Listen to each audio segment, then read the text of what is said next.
Many of us definitely wondered how Marvel Studios and director Ryan Coogler were going to continue with the Black Panther franchise after the untimely death of Chadwick Boseman back in 2020, but with Wakanda Forever, we finally have our answer.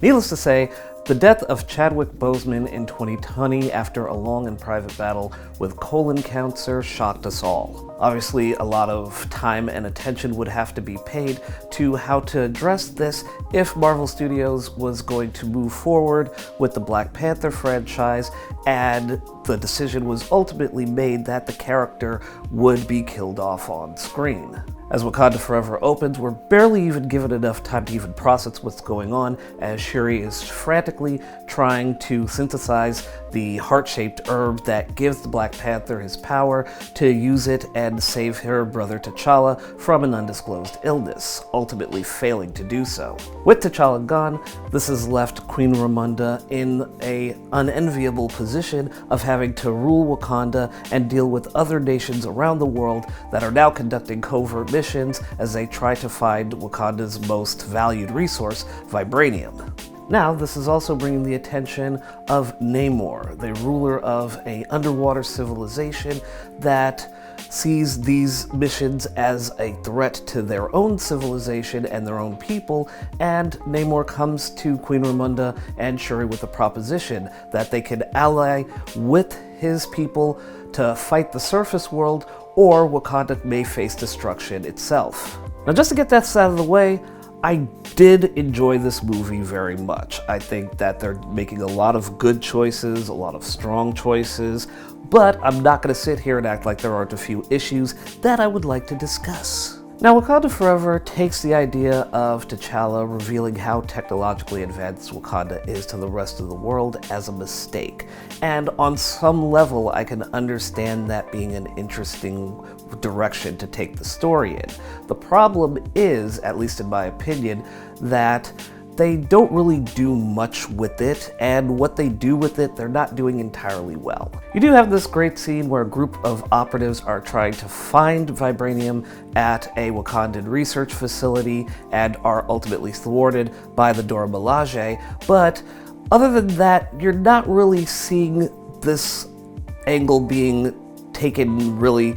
in a direction that works for the film, and I think a lot of it is due to the inclusion of Elaine from Seinfeld. Not only does the character of Valentina de Fontaine feel painfully shoehorned into Wakanda Forever, to say nothing of how she's connected with Martin Freeman's CIA agent Everett Ross character,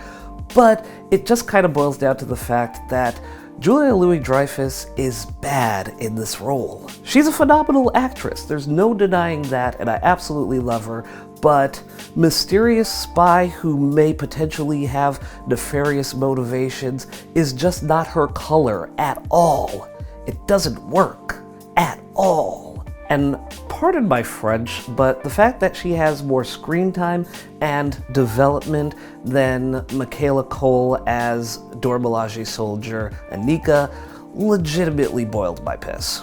Also, as fresh and exciting as it is to see Namor in the MCU now, and also to have this whole idea of the civilization of Talokan, which is infused with a lot of Mesoamerican and Mayan influence, you still kind of have these almost retreads of plot points from the first film that kind of make for instance of poor optics, because you ultimately have a third act that comes down to black and brown people fighting each other. Like, really though? And Disney, we really gotta talk about this thing where you kind of give us this crumb of LGBT plus representation that you know China can easily edit out of the film when it's released over there. It's not a good look, and I'm honestly tired of seeing it. There are also a few smatterings of plot contrivances that would be especially spoilery to talk about in this review, but other than that, I thought that this was a damn good film. Letitia Wright is definitely carrying this film on her shoulders, but she's also aided by fantastic performances from Angela Bassett and Denai Guerrera, and you have to give a shout out to Winston Duke as M'Baku, because I see the growth that they've made with this character, and I just love Winston Duke's performance in it. There's a gentleness and compassion to M'Baku that we didn't see in the original film, and I love how he is used as a sort of shoulder for Shuri to cry on in regards to the loss of T'Challa, but also be a voice of reason and provide advice to her and provide counsel. And you just see him kind of filling this big brother role that is now empty in her life. Even as the conflict between Talokan and Wakanda intensifies over the course of the film, it's M'Baku that's actually trying to advise the council in Wakanda not to go to war with them and try to find a better option for resolving this issue. And for that to come from this particular character, knowing where he started in the first film, is just fantastic to watch. And again, it kind of goes back to one of my earlier videos that I did when I first started this channel, where I talked about the idea of doing a live-action mocap Gargoyles film, and thinking to myself, if you're looking for someone to be Goliath, look no further than Winston Duke. They're all doing such a great job of just conveying grief, sadness, and anger as it relates to the loss of T'Challa, which is clearly informed by the loss of Chadwick Boseman, and it's just moving to watch. There's no denying it. You know, you can't help but feel these emotions as you're watching these scenes play out. And yeah, I'm not gonna be like, oh, I was in tears or anything, but you know, you feel it in your chest, if nothing else. But we also have to talk about Tenoch Huerta as Namor, because he is that dude. He is a problem. Huerta is just being effortless in making this character as charismatic as he is menacing. And just to hear him speak and to listen to what he's saying, you can't help but root for him to a certain extent, but also be incredibly afraid of him. We also get our introduction to a fan favorite Marvel character, Riri Williams, also known as Ironheart, and I think how she's utilized in Wakanda Forever is pretty good. I think they went an interesting route with it, because it could feel a little odd just because of how some of us know she was introduced in the comics, but here it makes total sense, and I think what they do with the character is great, especially as it relates to Shuri being in a similar situation as far as being a young black woman who is incredibly gifted in science and technology, and it's fun to watch them bond over their love of science and tech.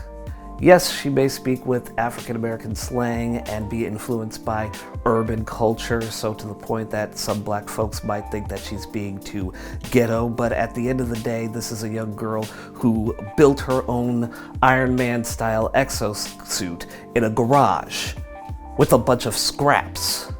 And despite the fact that it looks like there are some scenes in Wakanda Forever where they may be using the stagecraft technology that we've seen recently in Thor: Love and Thunder and the Batman and the Mandalorian, and not doing it nearly that well, we still have a lot visually that works in this film, and I think in terms of the CGI effects, they're vastly improved from what we saw in the first film, especially when it comes to the third act, because you remember the third act of the first Black Panther. We don't have a situation like that this time around, and I am grateful that the visual effects team, I guess, had the time and resources to pull off a lot of these scenes as best as they could.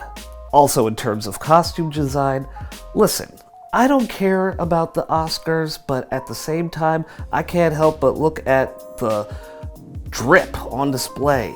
in Wakanda Forever and think to myself, oh, Ruthie Carter's going to win another Oscar. She's definitely going to be nominated, but she could run away with it outright. Bottom line, the faucet was all the way open on this one. I give the Marvel films flack because at times they can feel a bit too much like a boilerplate product, and I think the difference here with Wakanda Forever is that it's not beholden to a lot of seed planting for a bunch of other films and television shows, and it gets to be its own thing more often than not. I think Ryan Coogler was definitely able to craft a film that could stand on its own apart from the greater MCU and just be a film, and it works as a earnest tribute to Chadwick Boseman, but also as an action-packed spectacle that has some great cultural representation, but also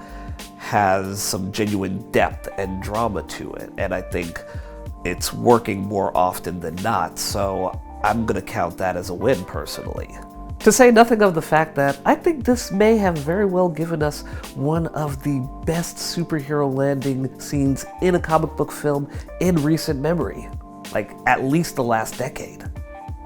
Hey guys, thanks for watching. As always, if you've got your own thoughts or opinions on Black Panther Wakanda Forever, go ahead and leave them in the comments section below. Don't forget to hit the like button, hit the notification bell, share this video with your friends and family, and if you'd like to keep up to date on more at random videos, you can click the subscribe button right over here.